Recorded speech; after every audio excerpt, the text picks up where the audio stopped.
Lammiileen Itoophiyaa Afrikaa kibbaa dhaquuf Taanzaaniyaa akka ce'umsaatti gargaaramu.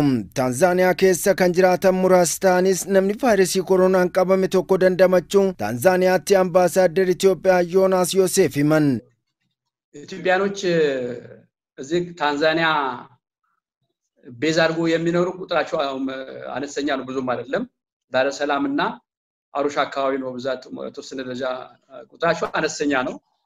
ነገር ግን ኢትዮጵያን ታንዛኒያን እንደ መሸጋገር አድርጎ ነው የሚጠቀሙት ወደ ሳውዝ አፍሪካ በህገወጥ ለማቋረጥ ታንዛኒያን እንደ መሸጋገር አድርጎ ነው የሚጠቀሙት።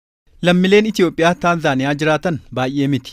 Muraasni isaanii ammoo Daar es Salaamiif Arushaa jiraatu. Haa ta'u malee gara Afrikaa kibbaa dhaquuf akka ce'umsaatti itti gargaaramu. Haala akkanaan kan biyya kana turan weerarri kun osoo hin babal'atin gara biyyaatti galchineerra. Kun ammoo nu gargaaree jira. Mootummaan Itoophiyaa baasii xiyyaaraa danda'uun gara biyyaatti isaan galcheera. Namoonni 300 amma hidhaa keessa jiru.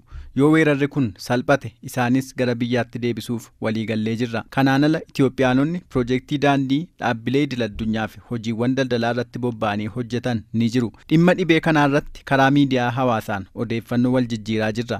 Namni tokko qabamee bayyanateera. Kanaan ala namni qabame hin jiru. Lammiileen Itoophiyaa Taanzaaniyaa jiraatan muraasni ta'anis biyya deeggaraa jiru jedhan. ታንዛኒያ ዳር es Salaam የሚገኙ የሚስዮን ሰራተኞች ዲፕሎማቶች የወር ደመወዛቸውን ሙሉ ሰጥተዋል። አንድ የመጀመሪያው እርምጃው እሱ ነው። የወር ደመወዛቸውን ለዚህ ድጋፍ እንዲውል ወስነው ሰጥተዋል፣ አስረክበዋል። ሁለተኛው ደግሞ hojjettoonni baasii keenya miindaa isaanii ji'a tokko gumaachaniiru. Lammiileen Itoophiyaa biyya kana jiraatan lakkoofsi isaanii muraasa ta'us hojii vaayirasichaa ittisuuf biyya keessatti hojjetamaa jiruuf birrii 200,000 30 walitti qabuun galii godhaniiru. Lammiin Itoophiyaa tokkos mana kuusaa magaalaa Finfinneetii qabu tajaajila ittisa kanaaf akka oolu gumaacheera. Deeggarsi akkanaas cimee akka itti fufu mirkaneessaniiru. Daandiin xayyaara Itoophiyaa Taanzaaniyaa Daar es Salaam Kilimanjaroo fi Zanzibaaritti mala akka ture ibsuun erga vaayirasiin koronaa mul'ate addaan cituu kaasanii tajaajila kaargoo garuu kennaa akka jiru dubbatan. በኪሊማንጃሮና ዳር es Salaam የካርጎ አገልግሎት እየሰጠ ነው የሚገኘው። ካርጎ አገልግሎት እየሰጠ ነው ያለው።